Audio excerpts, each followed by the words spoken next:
Good morning. ನೋಡ್ಬೋದು time ಅಂದರೆ 7 ಗಂಟೆ. ಇದು ಹಾಸನದಿಂದ ಸಕಲೇಶ್ಪುರಕ್ಕೆ ಹೋಗೋ ರೋಡು. ನೋಡ್ಬೋದು ಯಾವ ಥರ ಇದೆ ಅಂತೆ. Full cold. ನಾನಂತೂ ಫುಲ್ಲು ಪ್ಯಾಕ್ ಆಗ್ಬಿಟ್ಟಿದ್ದೀನಿ, ಫುಲ್ಲು ಚಳಿ. ಇವಾಗ ಹೊಸಳ್ಳಿ ಗುಡ್ಡ ಶೂಟಿಂಗ್ ಪಾಯಿಂಟ್ಗೆ ಹೋಗ್ತಾ ಇದ್ದೀವಿ. ನೋಡಿ ಫುಲ್ಲೆಲ್ಲ ಫಾಗು.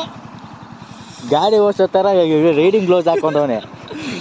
ಗಾಡಿ ಓಡಿಸ್ತಾರೆ ಕಡೆ ಹಿಂದೆ ಕುತ್ಕೊಂಡು ಚಳಿ ಆಗುತ್ತೆ ಕಣ. ನೋಡ್ಬೋದೆಲ್ಲ ಫಾಗ್ ಯಾವ ಥರ ಇದೆ ಅಂತೇಳಿ. ತೋರ್ಸಪ್ಪ ನಮ್ಮ ಗಾಡಿ ದಾರಲ್ಲಿ. ನೋಡಿ ಇದೇ ಗಾಡಿ ಬಂದಿರೋದು. ಇದು ನಮ್ಮ ಕಾಂತನ ಗಾಡಿ. ಅವನು ತೋರಿಸ್ತೀನಿ ನೋಡಿ. ಇವನೇ ಕಾಂತ. ಇವನು ಯೂಟ್ಯೂಬ್ ಚಾನಲ್ ಇದೆ, ಸಬ್ಸ್ಕ್ರೈಬ್ ಆಗ್ರಿ. ಹೊಸಳ್ಳಿ ಗುಡ್ಡ ವ್ಯೂ ಪಾಯಿಂಟ್ಗೆ ಹೋಗ್ತಾ ಇದ್ವಿ. ನೋಡಿ ಫುಲ್ ಆಫ್ ರೋಡ್ ಮಾಡ್ಬೇಕಿಲ್ಲಿ. ಬಟ್ R15 ಆಫ್ ರೋಡ್ ಮಾಡೋದು ಸ್ವಲ್ಪ ಕಷ್ಟನೇ. ಏನು ಮಾಡೋಕ್ಕಲ್ಲ, ಹೋಗ್ಬಿಟ್ಟಿದ್ದೀವಿ. ಆಫ್ ರೋಡ್ ಮಾಡಲೇಬೇಕು. ಸ್ಟ್ರೈಟ್ ಕೆಳಗೆ ಹಿಂಗೆ ನೋಡ್ಬೋದು ಲೊಕೇಶನ್ ಹೆಂಗಿದೆ ಅಂತ. ವಿಡಿಯೋ ಆಫ್ ರೋಡಿಂದು ಮಾಡ್ತಾಯಿದ್ದೀನಿ ಕಣ. ನೀರು ಹರಿತಾ ಇದೆ, ಸ್ವಲ್ಪ ಇದೆ. ನಾವು ಹೋದ ಸ್ವಲ್ಪ ಜಾಸ್ತಿ ಇರ್ತಿದ್ದೇವೆ, ಸ್ವಲ್ಪ ಕಮ್ಮಿ ಆಗವೆ.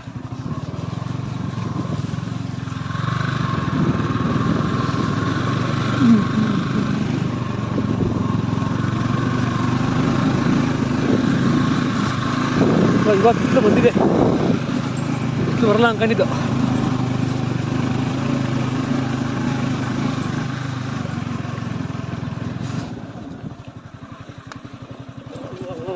ಹಾಂ ಹುಷಾರಣ್ಣ. ಇನ್ನು ಮುದ್ದೆ ಏನಾಗಿಲ್ಲ ನಮಗೆ. ನೀನು ಲವರ್ ಬೈಕ್ ಅಣ್ಣ ನೀನು. ನೋಡಿ ಅದು ಕಾಣಿಸ್ತಾ ಇದೆ ನೋಡಿ.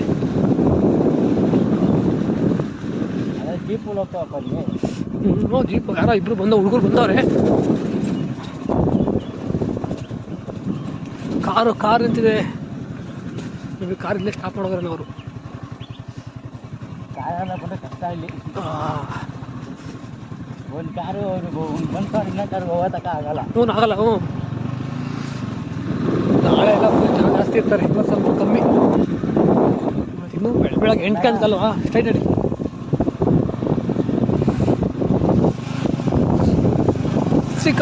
ಹತ್ತುಸಿ. ಹಾಯ್ ಫ್ರೆಂಡ್ಸ್, ಹೊಸಳ್ಳಿ ಗುಡ್ಡ ವ್ಯೂ ಪಾಯಿಂಟಿಗೆ ಬಂದಿದ್ದೀವಿ. ನೋಡ್ಬೋದು ಲೊಕೇಶನ್ ಹೇಗಿದೆ ಅಂತ. ಯಾವಾಗ ಜನ ಬಂದಿದ್ದಾರೆ.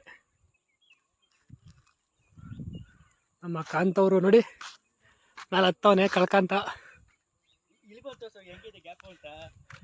ನೋಡಿ ಅಲ್ಲಿ ಮಸ್ತಾಗಿದೆ ಫಾಗಲ್ಲಿ ಕಾಣಿಸ್ತೈತೆ ಹಂಗೆ ನೋಡಿ. ಬನ್ನಿ ಮ್ಯಾಕ್ ಹೋಗೋಣ. ಭಯ ಆಗ್ತೈತೆ.